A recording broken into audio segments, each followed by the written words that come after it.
약 같은 기쁨이 쏟아졌습니다. 뭔지 아시죠?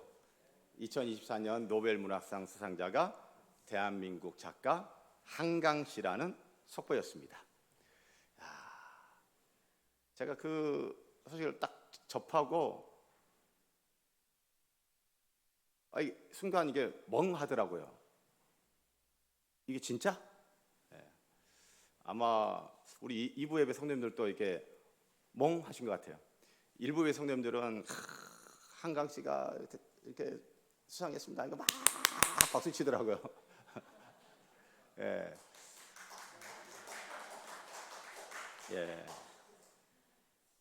이거 엄청난 일 아닙니까?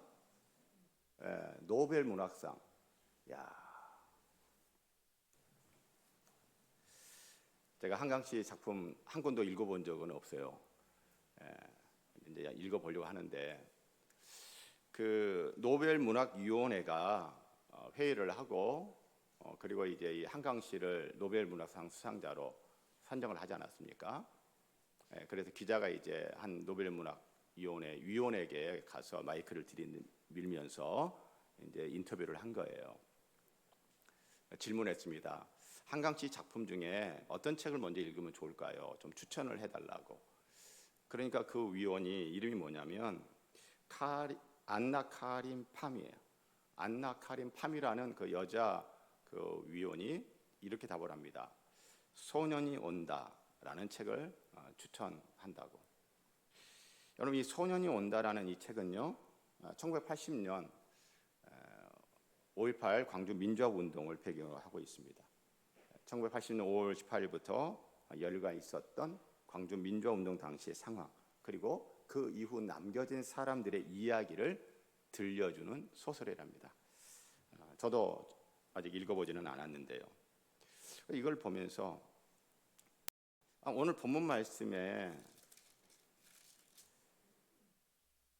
그 해의 대제사장인 가야바가 하는 행위, 그리고 사내들인 공회가 하는 그 행위가 생각나는 거예요.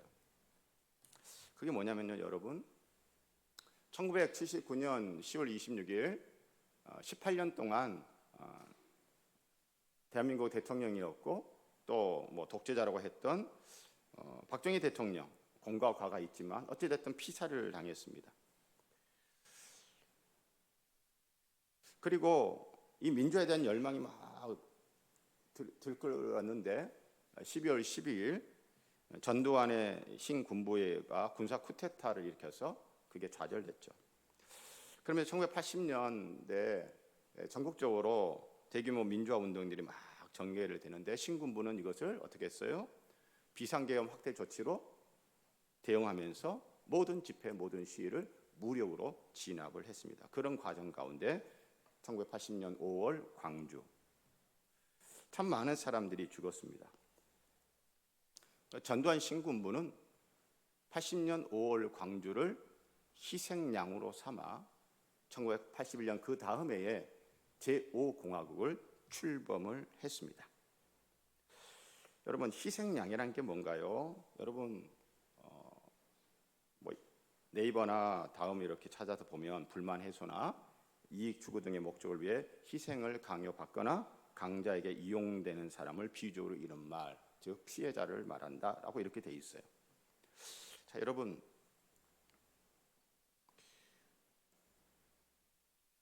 당시 공회 47회 보면 이에 대제사장과 바리새인들이 공회를 모으고 요한복음에 사내들인 공회의 소집이 됐다는 걸 처음으로 소개합니다. 사내들인 공회. 사내들인 공회는요, 종교 문제에 있어서 최고 권위를 가진 유대인 자치기관이에요. 유대인 자치기관 중에 최고 정점에 있는 게 사내들인 공회입니다. 그 공회에서 이제 예수님이 이제 이슈가 된 거예요.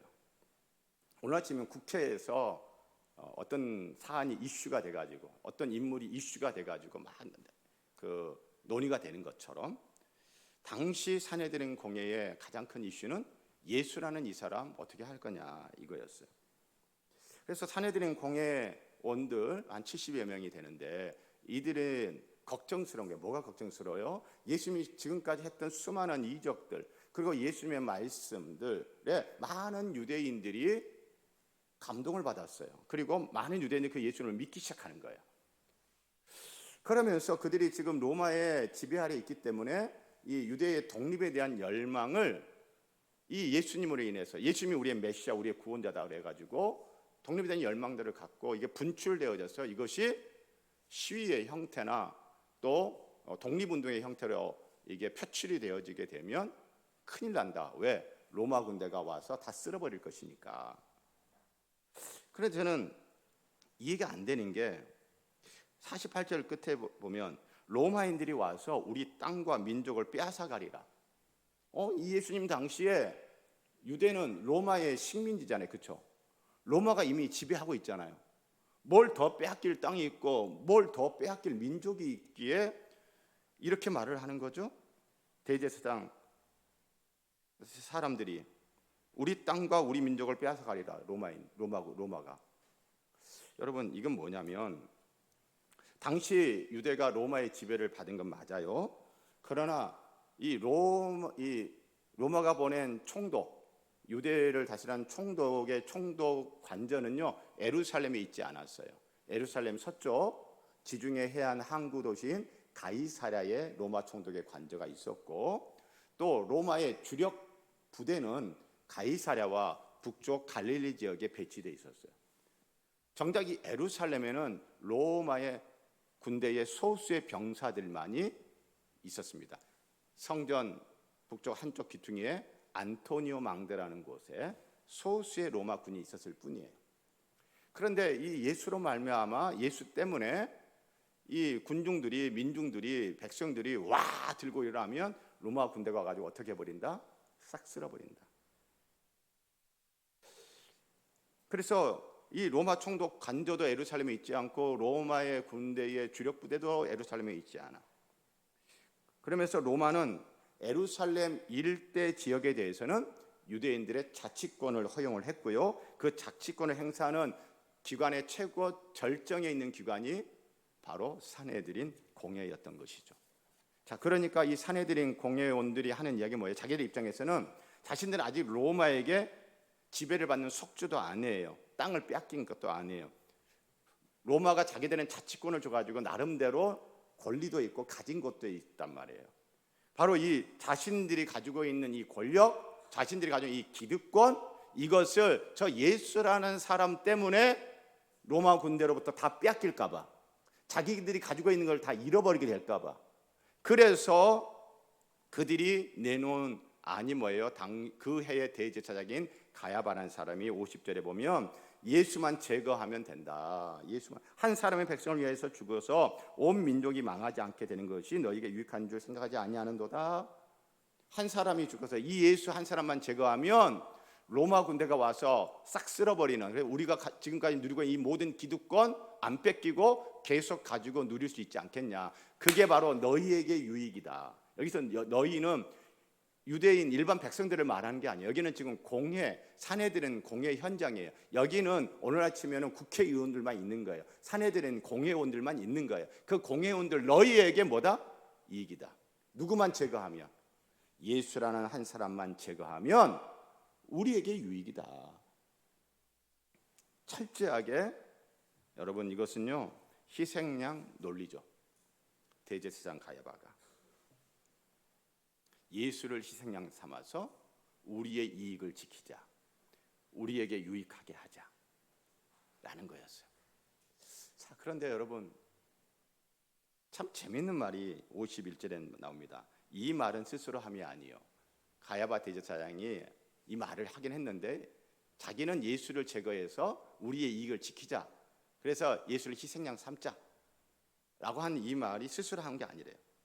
그 뒤에 보니까 그 해의 대제사장이므로 예수께서 그 민족을 위하시고 그 민족만 위할 뿐 아니라 흩어진 하나님의 자녀를 모아 하나가 되게 하기 위하여 죽으실 것을 미리 말함이라 예언한 거예요. 대제사장 가야바가 갑자기 예언자가 돼버렸어요. 어떤 예언자요? 산헤드린 공회의원, 제사장, 바리새인들, 당시 기득권들의 이익을 위한 희생양이 아니라 다른 많은 사람들을 위한 희생양이 될 것이라는 예언 행위. 자, 여러분, 이게 연결이 잘 안 되실 수 있어요. 그런데 생각해 보세요. 유대인들이잖아요. 대제사장. 이때가 어느 때예요? 이제 유월절이 가까워요. 곧 유월절이에요. 55절 보면 유대인의 유월절이 가까우네. 자, 여러분, 유월절 때 희생제물 잡잖아요. 누가 희생제물을 잡아서 누가 그 희생제물을 하나님께 바치죠? 대제사장이. 자, 그러니까 예수님은요, 누구에게 지금 죽임을 당하는 거예요? 대제사장에게 죽임을 당하는 거예요. 그래서 대제사장 가야바 본인은 전혀 의도하지 않았어요. 그리고 전혀 상상하지도 않았던 일인데 졸지에 자기가 예수를 죽여서 유월절 어린 양으로 유월절의 희생 제물로 예수를 하나님께 바쳐 제사 드리는 게 되는 거예요. 자, 그러니까 여러분, 이게 뭐냐면 대제사장 가야바를 비롯해서 당시의 기득권 세력들은 예수를 희생양 삼아 자기들의 이익을 지키려고 했어요. 그런데 이것을, 이들의 악한 괴계를, 이들의 음모를, 이들의 이 나쁜 이 계획을 하나님은 어떻게 하셨어요? 바꾸셔서 산헤드린 공회원들의 이익을 위한 희생양이 아니라 여러분과 저를 위한 하나님의 어린 양으로 전환시켜 버렸어요. 여러분, 가야바는요, 이거 의도하지 않았어요. 그런데 자기가 대제사장이야. 유월절에 예수를 죽여. 그래서 예수님이 하나님의 어린 양, 여러분과 저를 위한 희생양이 된 거죠. 사랑하는 성도 여러분, 우리가 인생을 살다 보면요, 내가 왜 이런 희생양이 되어야 돼? 억울한 때가 있을 수 있지 않겠습니까? 난 잘못한 게 없는데 자기들의 이익을 지키기 위해서, 자기들이 가진 것을 놓치지 않기 위해서 나를 희생양을 삼아? 이건 내가 못 견디지, 이건 내가 못 참지. 여러분, 우리가 세상을 살아오면서 아마 직접 경험한 분도 있을 것이고, 그리고 세상에서 이런저런 소식들을 접하면서 야, 지금 누구를 희생양 삼고 있네?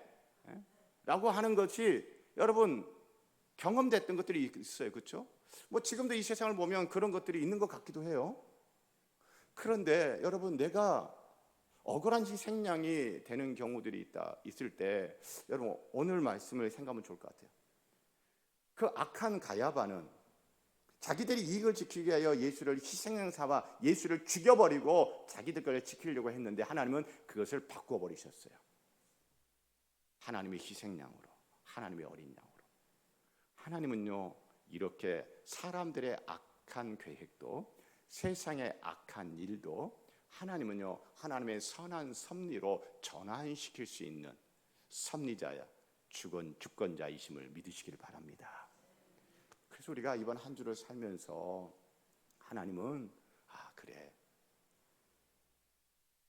산헤드린 공회의 이익을 지키기 위해서 희생양 되었던 예수님을 나를 살리는, 온 인류를 살리는 하나님의 희생양, 하나님의 어린 양으로 전환시키는 선한 섭리자 하나님이시다. 이 믿음 가지고 이번 한 주 살기를 주의 이름으로 부탁하고 축복합니다. 이 믿음이 있으면요, 여러분, 억울한 일을 당할지라도, 또 이해되지 않는 일을 겪을지라도 어때요? 이 하나님을 대한 믿음이 있으면, 이 믿음이 있으면 견딜 수 있습니다. 기다릴 수 있습니다. 그러다 보면 여러분, 내 밑바닥 보이지 않고요, 내 못난 모습 보이지 않고요, 견디고 기다리면 하나님께서 우리에게 선한 섭리로 베풀어 주시는 은혜도 있을 것이고 복도 있을 것입니다. 사랑하는 성도 여러분, 예수님은 하나님의 어린 양으로 바쳐졌어요.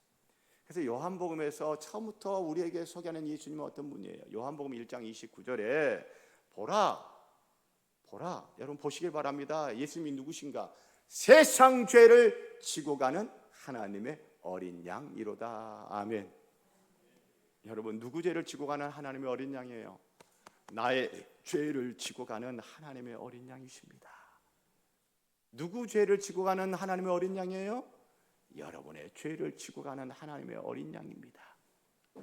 나의 어떤 죄를 지고 가실까요? 예수님이 나의 어떤 죄를 지고 가는 하나님의 어린 양일까요?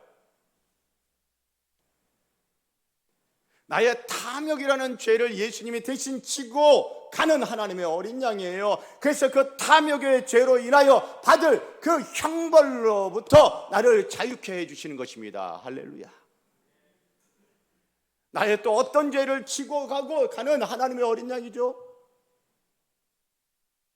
그놈의 교만이라는 죄를 짊어지고 가는 하나님의 어린 양이에요. 그 교만이라는 그 죄덩어리 때문에 내가 받게 될 형벌로부터 자유케 해주시기 위하여 교만이라는 죄를 짊어지고 가는 하나님의 어린 양이십니다. 여러분, 세상 죄를 지고 가는 하나님의 어린 양 예수, 나의 죄를 지고 가는 하나님의 어린 양인 예수, 이 예수 때문에 우리가 나의 모든 어마어마한 죄가 있음에도 불구하고 우리는 형벌을 받지 않게 되었습니다. 나의 죄를 지고 가는 하나님의 어린 양 예수 때문에 형벌도 받지 않을 뿐만 아니라 우리는 자유도 얻었고 생명도 얻었습니다. 세상 죄를 지고 가는 하나님 어린 양 예수는요, 죄 짓고 살 수밖에 없는 사람들의 죄를 지고 가심으로써 저와 여러분이 다시는 죄를 범하지 않도록, 다시는 죄를 범하지 않을 수 있는 삶의 자리로 우리를 이끄신 거예요. 나의 죄를 지고 가는 하나님의 어린 양 예수를 믿으십니까? 그 예수님 때문에 나는 형벌받지 않습니다. 그 예수님 때문에 형벌만 받지 않는 게 아니라 우리는 생명 얻고 천국 갑니다. 그 예수님 때문에 우리는요, 전에는 죄를 안 짓고 싶어도 안 지을 수 없는 끌려가는 죄의 종이었다면 이제는 내가 죄 넌 싫어, 나는 죄 이제 나 안 할 거야 라고 하면 죄를 거부할 수 있고 죄를 안 지을 수 있고 죄로부터 자유로운 삶을 살 수 있게 되었습니다. 이번 한 주 세상 죄를 지고 간 하나님의 어린 양, 나의 죄를 지고 간 하나님의 어린 양 예수 믿는 믿음으로 모든 죄의 형로부터 자유함을 얻으시길 바랍니다. 천국에 대한 소망을 가지시길 바랍니다. 그리고 죄와 싸워 이길 수 있다라는 자신감과 믿음과 용기를 가지고 또 한 주 사시기를 주의 이름으로 축복합니다. 그래서 죄로부터 승리하고 하나님 나라의 풍성한 생명을 누리는 여러분과 제가 되기를 축복합니다. 하나님 아버지 감사합니다. 세상은 예수님을 희생양 삼아 자기들의 이익을 지키려고 했지만 그 악한 계획도 하나님은 선한 섭리로 바꾸셔서 나의 죄를 지고 가는 하나님의 어린 양, 세상 죄를 지고 가는 하나님의 어린 양 되게 하셔서 우리를 살게 해주셨습니다. 이번 한 주 나의 죄를 지고 가는 하나님의 어린 양 예수를 믿는 믿음으로 살기를 원합니다. 예수님 이름으로 기도합니다. 아멘. 봉헌 드립니다.